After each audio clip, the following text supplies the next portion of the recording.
Assalamualaikum to all students. Welcome in online classes arranged by Light School. My name is Hussain Ali Mughal और आज हमने 9th class की physics का topic number 7.1 जो कि प्लाज्मा है। बेसिकली 7.1 में हमने प्रॉपर्टीज़ ऑफ मैटर पढ़ी थी, उसके बाद सॉलिड, गैसेस और लिक्विड के बारे में पढ़ा था। ये प्लाज्मा रह चुका था, प्लाज्मा को आज हम डील करेंगे। उसके बाद 7.2 है डेंसिटी और 7.3 है प्रेशर और 7.4 है एटमॉस्फेरिक प्रेशर। ये आज के टॉपिक हैं जो हमने डिस्कस करने हैं। तो उससे पहले हम प्लाज्मा को डिस्कस करते हैं। अब ये प्लाज्मा जो उनसा है ना, बेसिकली मॉडिफिकेशन है गैसेस की। जब हम गैसेस में से करंट गुजारते हैं या उनको हीट करते हैं तो उनके जो गैसेस के मॉलिक्यूल्स होते हैं वो हीट होने की वजह से उनकी काइनेटिक एनर्जी बढ़ जाती है, कोलिजन्स होती हैं और कोलिजन्स के नतीजे में इतनी काइनेटिक एनर्जी बन जाती है कि वो शेल को कह लें कि छोड़ के बाहर निकल जाते हैं। जब वो बाहर निकलते हैं तो पीछे एक चार्ज क्रिएट होता है जिसको हम आयन भी कहते हैं। यही वजह है कि ये जो प्लाज्मा है इसको आयनिक स्टेट ऑफ मैटर भी कहा जाता है और इसको फोर्थ स्टेट ऑफ मैटर हम कहते हैं। कहते हैं kinetic energy of gas on increasing if a gas is heated. कहते हैं काइनेटिक एनर्जी इंक्रीज होती है जब आप किसी गैस को क्या करते हो, हीट करते हो। This cause a gas molecules to move faster. कहते हैं ये वजह बनती है, गैस मॉलिक्यूल्स क्या करते हैं, तेज़ी से मूव करना शुरू कर देते हैं। The collision between atoms and molecules of gas becomes so strong. कहता है जो कोलिजन होती है गैस मॉलिक्यूल्स की आपस में वो बहुत ही कह लें कि स्ट्रॉन्ग होती है। कहते that they tear off the atoms, और ये एटम्स को क्या कर देती हैं, तोड़ देती हैं। Atoms loss their electrons. कहता है और एटम्स के इलेक्ट्रॉन्स क्या होते हैं, लॉस होते हैं एंड बिकम पॉजिटिव आयन, और वहाँ पे एक पॉजिटिव आयन बनता है। ये हमने केमिस्ट्री में भी देखा था कि जब हम आयन की डेफिनेशन कर रहे थे तो उधर उसने दो तरह के आयन बताए थे, कैटायन और एनायन।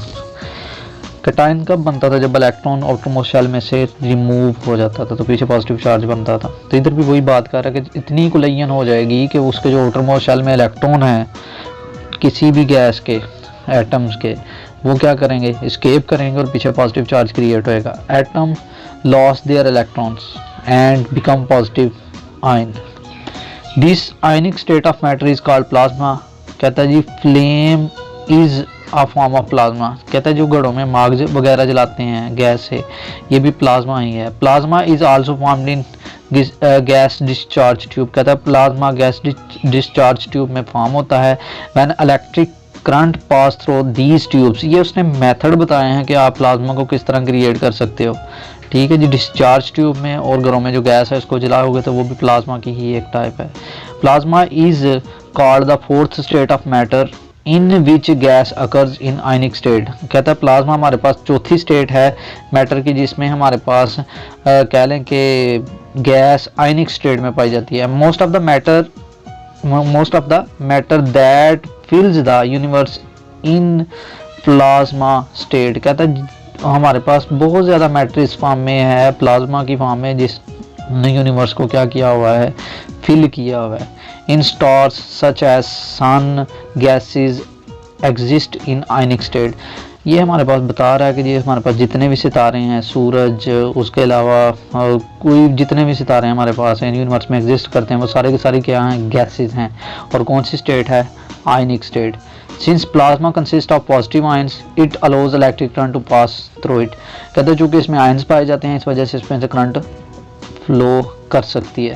अब हम आ जाते हैं डेंसिटी पे। बेसिकली इसमें हमने सिर्फ और सिर्फ डेंसिटी की डेफिनेशन ही करनी है, ठीक है, और इसको समझना है। डेंसिटी निकला है डेंस से, जितनी किसी चीज़ कह लें जी हार्डनेस है, ठीक है, उतना ही उसका मैस ज़्यादा होगा। ठीक है, उसके बाद डेंसिटी की डेफिनेशन अगर हम देखें तो डेंसिटी की डेफिनेशन क्या है, density of a substance is defined as its mass per unit volume. एक यूनिट वॉल्यूम में जितना मैस होगा उसको यूनिट वॉल्यूम में जो मैस है उसको हम क्या बोलते हैं, डेंसिटी। और डेंसिटी का ऐसा यूनिट क्या है, ऐसा unit of density is kilogram पर cubic metre.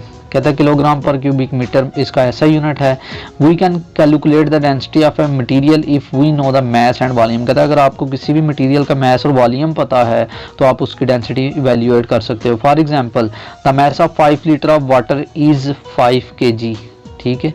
Its density can be calculated by putting the values in equation. अब ये आपके पास कहता है एक आपने को कैलकुलेशन थोड़ी सी वो बता रहा है कि हमारे पास अगर पानी 1 लीटर है, ठीक है, तो वो किसके इक्वल होता है 10⁻⁻³ उसके बाद 5 लीटर किसके इक्वल आ गया, उसको हम 5 से मल्टीप्लाई कर देंगे, 5 × 10⁻⁻³ और डेंसिटी ऑफ वाटर क्या आ गई, मैस हमारे पास 5 kg था और जो हमारे पास वॉल्यूम आ चुका है वो है 5 × 10⁻⁻³ तो डेंसिटी ऑफ वाटर हमारे पास कितनी आ गई 1000 kg/m³, ठीक है। ये MCQs है।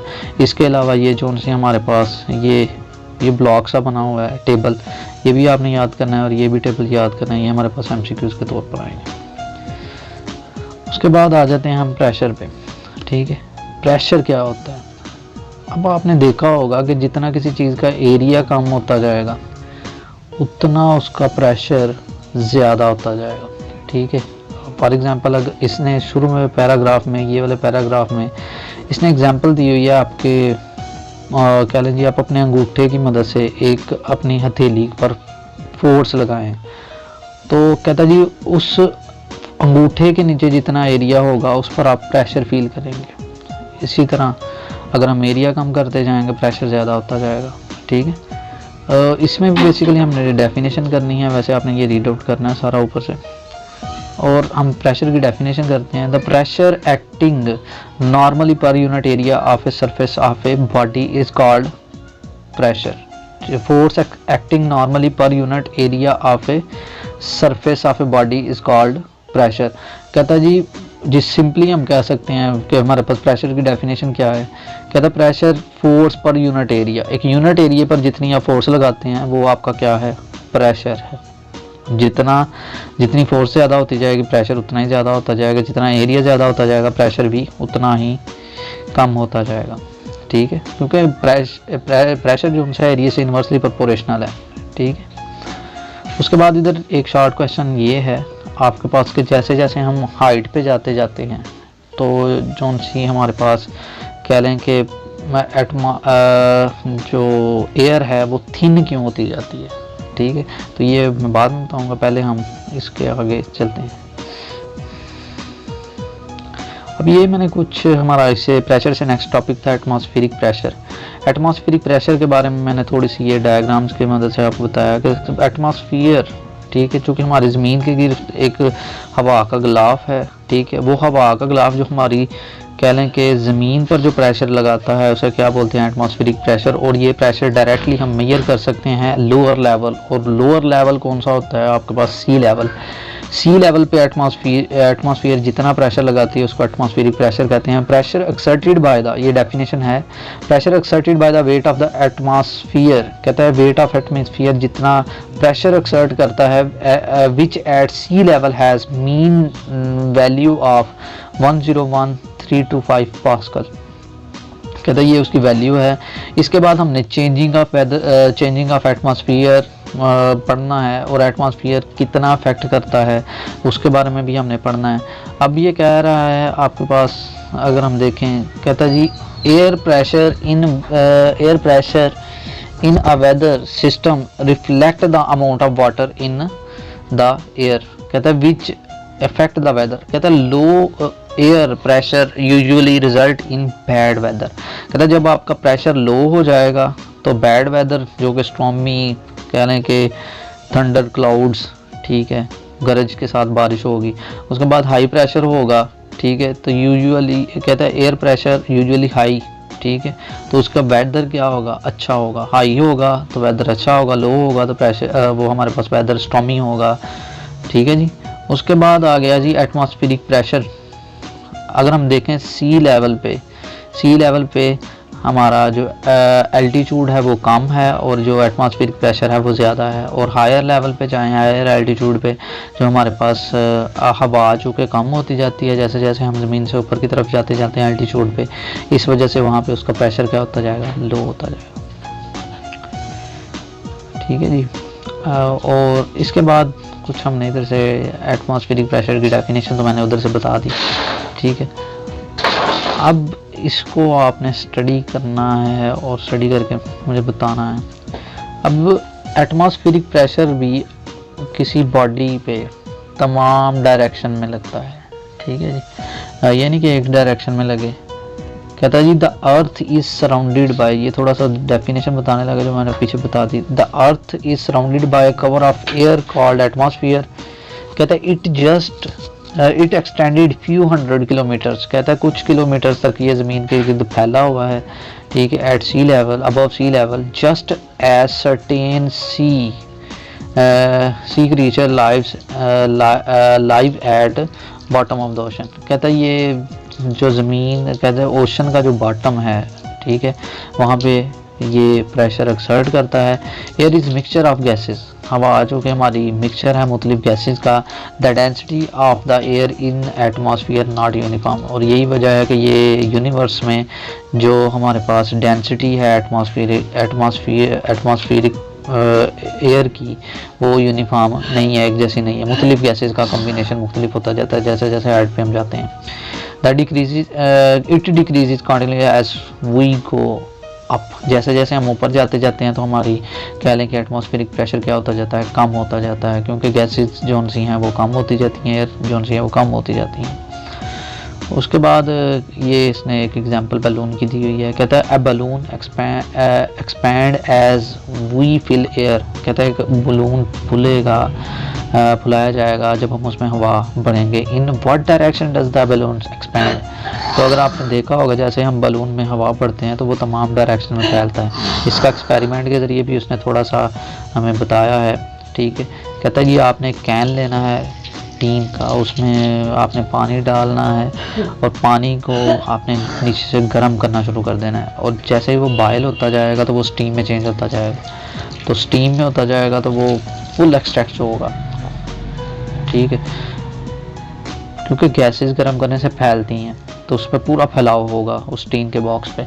लेकिन at the same time next अगर आप उसको ठंडा करते हैं, ठीक है, ठंडा करते हैं तो ठंडा होने से वो पानी जो सा है वो जो सी कह लें कि आपके पास स्टीम है वो दोबारा पानी में चेंज होगी, तो उसमें जो एम्प्टी स्पेसेस क्रिएट हो जाएंगी। तो एम्प्टी स्पेसेस क्रिएट होंगी तो वो डिब्बा जो सा है वो सुकड़ जाएगा, ठीक है। ये आपको दिखाया गया है। अब उसके बाद हम थोड़ा सा measuring atmospheric pressure. Atmospheric pressure को हम किस तरह मेजर करते हैं। तो एटमॉस्फेरिक प्रेशर को मेजर करने के लिए आमतौर पर हमारे पास एक डिवाइस यूज़ की जाती है जिसको हम बैरोमीटर कहते हैं, ठीक है। ये आपको शक्ल में मरकरी बैरोमीटर दिखाया गया है, ठीक है। अब कहता है जी बैरोमीटर, सिंपली ये शॉर्ट क्वेश्चन आता है कि how which device is use to measure the atmospheric pressure. अब इधर हमारे पास शुरू में है an instrument, the instrument that measure the atmospheric pressure are called barometer. One of the simple barometer is mercury barometer. कहता है सबसे जो हमारे पास सादा बैरोमीटर है वो मरकरी बैरोमीटर है।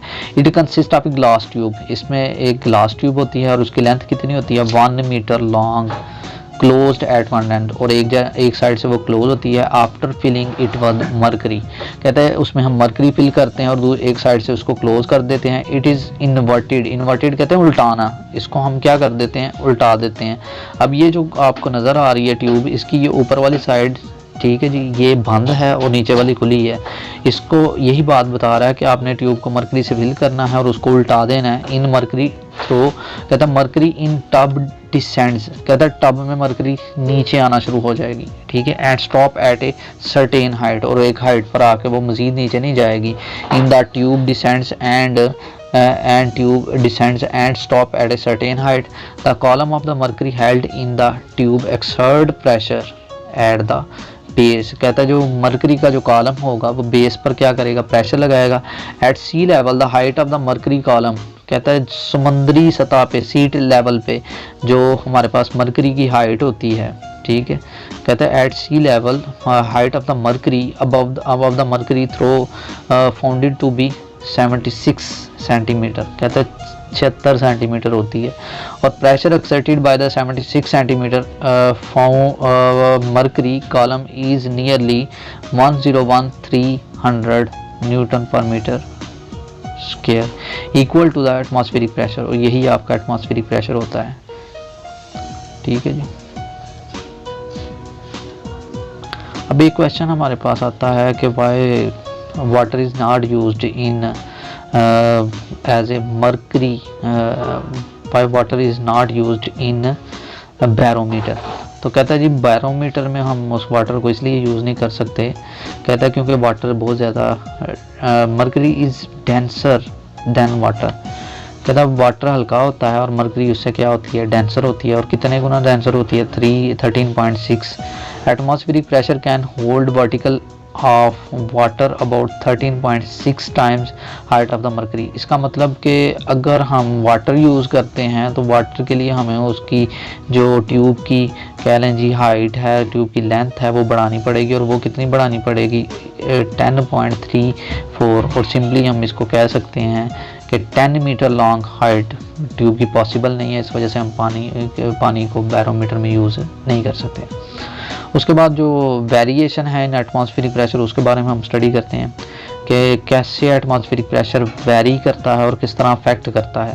कहता है atmospheric pressure decreases as we go up. कहता है जैसे जैसे हम ऊपर चलते जाते हैं एटमॉस्फेरिक प्रेशर क्या होता जाता है, कम होता जाता है। The atmospheric pressure on the mountain is lower than sea level. कहता है जी सी लेवल की बजाय, ठीक है, अगर हम माउंटेन पे जाएं तो हमारे पास एटमॉस्फेरिक प्रेशर क्या होता है, कम होता है। At height of about 30 kilometre, कहता है 30 किलोमीटर अगर आप ऊपर जाते हैं ज़मीन से, सी लेवल से, the atmospheric pressure becomes only 7 millimetre. कहता है अगर 30 किलोमीटर आप समंदर से ऊपर की तरफ जाते हैं, हाइट कवर करते हैं, तो 30 किलोमीटर ऊपर जाने के बाद आपकी जो सी एटमॉस्फेरिक प्रेशर हो जाएगा वो 7 मिलीमीटर होगा। ठीक है। और कहता है जी विच इज़ अप्रॉक्सीमेटली 1000 पास्कल।